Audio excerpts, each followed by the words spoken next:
Hello. ഏതുട്ടി hello. അസുഖം എങ്ങനെയുണ്ട്? കുറച്ച് മാറി.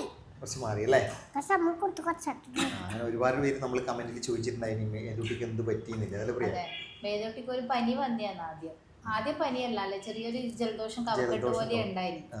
അതിന് നമ്മൾ കാണിച്ചു, പിന്നെ പനി വന്നു. എന്നിട്ട് പിന്നെ ആദ്യം കാണിച്ചു കഴിഞ്ഞിട്ട് എങ്ങനെ പോകുന്നുണ്ടോ ചോദിച്ചാൽ മരുന്ന് കൊടുക്കുമ്പോൾ പോകുന്നുണ്ട്, പിന്നെ അതുപോലെ തിരിച്ചു രാത്രിയാകുമ്പോൾ വല്ലാണ്ട് ചൂടല്ലേ, വല്ലാണ്ട് പനി, ടെമ്പറേച്ചർ ഭയങ്കര ഹൈ ടെമ്പറേച്ചർ ആയിട്ട്, അതുപോലെ ചുമയും, നിർത്താത്ത ചുമയും.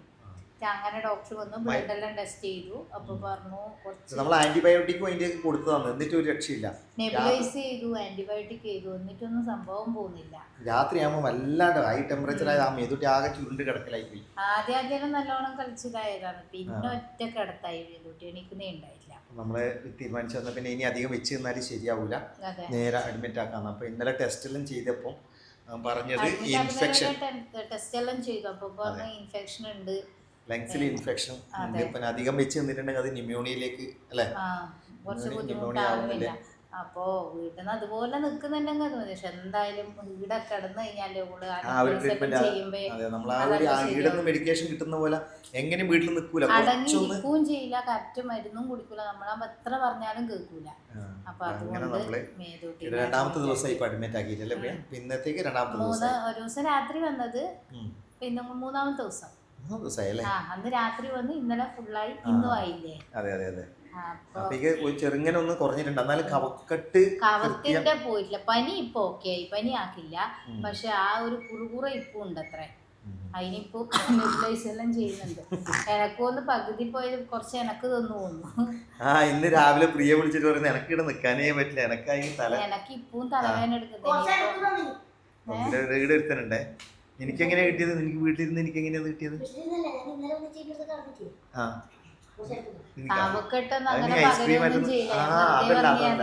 മണിക്കൂട്ടിന് കിട്ടിയത് കിട്ടുന്നറിയാം. മണിക്കൂട്ടിന് ഇന്നലെ ഐസ്ക്രീം എല്ലാം കഴിച്ചു. കല്യാണത്തിന് ഇന്നലെ ഒരു കല്യാണം ഉണ്ടായിരുന്നു. മണിക്കൂട്ടൻ ഐസ്ക്രീം കഴിച്ചിട്ട് എനക്ക് വന്ന് ഈ ചായ കുടിച്ചിട്ട്, ചായ കൂടി ഭയങ്കരായിരുന്നു. ഒരു തുടങ്ങി കഴിഞ്ഞാൽ പിന്നെ നിർത്താത്ത പാൽ ചായ. എന്ത് ചിരിക്കുന്നുണ്ടല്ലോ ഐസ്ക്രീം എന്ന് പറഞ്ഞത്? എന്റെ അമ്മേ, ഐസ്ക്രീം മണിക്കൂട്ടൻ കഴിച്ചു എന്ന് പറഞ്ഞില്ല, അത് കേട്ടിട്ട് എനക്ക് ഇപ്പൊ തന്നില്ലല്ലോ. പനി മാറട്ടെ, ഈ സമയത്ത് ഐസ്ക്രീം കഴിച്ചിട്ടുണ്ടെങ്കിലല്ലേ 8ന്റെ പണി ഒന്നും കൂടി കിട്ടും എനിക്ക്. ഇന്നലെ രാവിലെ ഡോക്ടർ വന്ന് പറഞ്ഞതേ ഇല്ലു, ഒന്ന് ഇപ്പുറത്തെ ഇനിയിപ്പൊ അപ്പുറത്തും കൂടെ കുത്താന്ന്. അന്നേരം മണിക്കോ ഞാൻ എനിക്ക് കഴിക്കൂല. ഐസ്ക്രീം വേണമെന്നാ അതിന്റെ ഡോക്ടറോട് വന്ന് പറയട്ടാ, രോഗം പോയിട്ട് നോക്കിയേ, രോഗം പോയിട്ടില്ല ഇതുവരെ. ഡോക്ടറോട് തന്നെ കൊണ്ടുവരാൻ വേണ്ടി പറയാം, അല്ലെ ഒരു ഐസ്ക്രീം മേതോട്ടി ചോദിച്ചിട്ടുണ്ട്. അല്ലെങ്കിൽ ഒരു കാര്യം ചെയ്യാം, ഈ ഐസ്ക്രീം ഇഞ്ചക്ഷൻ ആയിട്ട് കൊടുക്കേണ്ട വല്ല വഴി ഉണ്ടോ മേതോട്ടി? അങ്ങനെ മതിയാ, ഇഞ്ചക്ഷൻ ആയിട്ട് കൊടുത്താൽ മതിയാ? ഇല്ല, ഇപ്പൊ ആദ്യം സൂക്കേട് പോട്ടെ.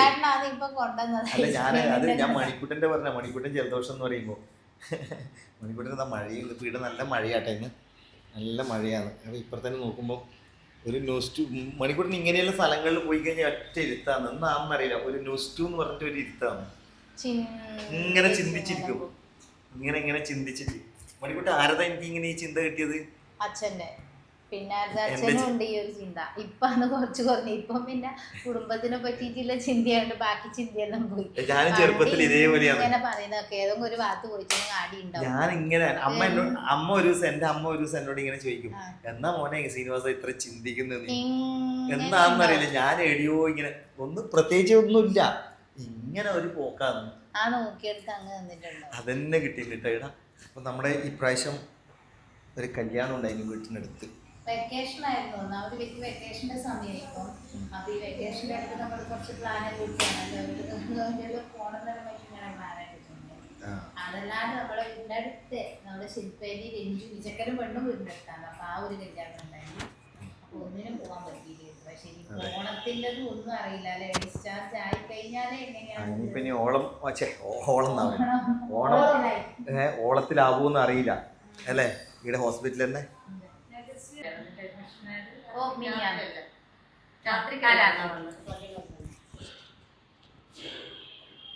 അതിനിടക്ക് ഡോക്ടർ വന്നു കേട്ടോ.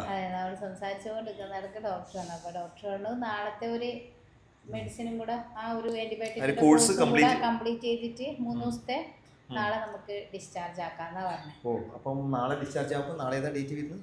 നാളെ 25 നാളെ ഡിസ്ചാർജ് ആക്കാം അല്ലേ കോഴ്സ് കഴിഞ്ഞിട്ട്. അപ്പം നമുക്ക് മറ്റന്നാൾ ഓണം. ഓണത്തിനൊന്ന് കണക്കന്നെ നാളെ പേക്കെല്ലാക്കിയിട്ട് മറ്റന്നാൾ ഓണം വൈകുന്നേരം പോയി മറ്റന്നാളത്തേക്ക് ഒന്നാമത് ഇവിടുന്ന് പോയിട്ട് വേണമെന്ന് കംപ്ലീറ്റ് നോക്കാം. എന്താണെന്ന് പറഞ്ഞു കഴിഞ്ഞാല് ഏതായാലും ഓണം വീട്ടിൽ കിട്ടും തോന്നുന്നു. ഡോക്ടർ അറിഞ്ഞോണ്ട് പറഞ്ഞു തന്നെയാണ്. മിനിയാന്നേ ചോദിക്കുന്നുണ്ട് മേധുവിനോട് ഓണം ഇല്ലെങ്കിൽ 5 ദിവസം കഴിഞ്ഞേ വിടും. പക്ഷെ ഒരുവിധം മാറിയിട്ട് എനിക്ക് കഫത്തിന്റെ അത് ചെറിയൊരു ഇതും കൂടി ഇല്ലു. അതൊക്കെ ശരിയായി കഴിഞ്ഞാൽ പിന്നെ ശരിയായി. പക്ഷെ പിന്നെ ആ കോഴ്സും പിന്നെ കംപ്ലീറ്റ് ആക്കണല്ലോ. 3 അല്ലെങ്കിൽ 5 അങ്ങനെ ഇവരെ ആന്റിബയോട്ടിക്കിന്റെ അല്ലേ. ഇപ്രാവശ്യം 3 ഇപ്രാവശ്യം 3 അപ്പൊ വലിയ കുഴപ്പമില്ല. അതുകൊണ്ട് തന്നെ അപ്പം അങ്ങനെയൊക്കെയാണ് നോക്കാൻ. അതല്ല അത് മേതൂട്ടിയുടെ കാര്യങ്ങള്. ഇനിയിപ്പൊ നമുക്ക് നാളെ ഡിസ്ചാർജ് ആയിട്ട് പറയാം. ഡിസ്ചാർജ് ആകാന്നെല്ലാം പറഞ്ഞിട്ടുണ്ട്. മേതൂട്ടി നാളെ ഡിസ്ചാർജ് ആക്കാം. നാളെ വീട്ടിൽ പോവാണ്. എന്താണ്? ഓ ഡിസ്ചാർജ് ആക്കുമ്പോ ഈ സാധനം അയക്കണ്ടേന്ന് അതാ പറയുന്ന. ആന്ന് കൈക്ക്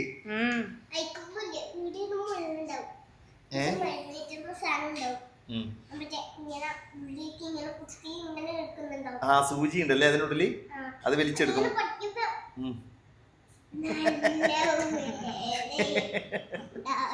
ഇല്ല വേദ അത് അങ്ങനെ വേദന ഒന്നും ഉണ്ടാവില്ല. അറിയും വരില്ല നീ അത് എടുക്കുമ്പോ. മണിയാണെന്നെന്തോ ആക്ഷൻ കാണിക്കുന്നു. മണിയാ പേടിപ്പിക്കുന്നു. അപ്പൊ ഏതായാലും അങ്ങനെയൊക്കെയാണ് നമ്മുടെ മേതൂട്ടിന്റെ ഇപ്പത്തെ അവസ്ഥ. അല്ല ഇപ്പത്തെ അവസ്ഥ എന്നാ പറയാ, ഇപ്പോഴത്തെ അവസ്ഥ തന്നെ.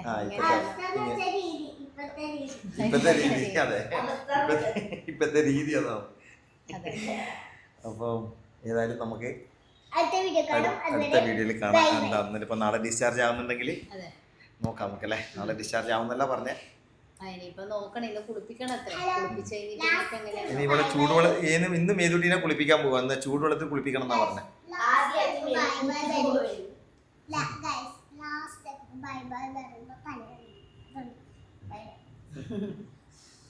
അപ്പൊ എല്ലാവർക്കും ബൈ ബൈ.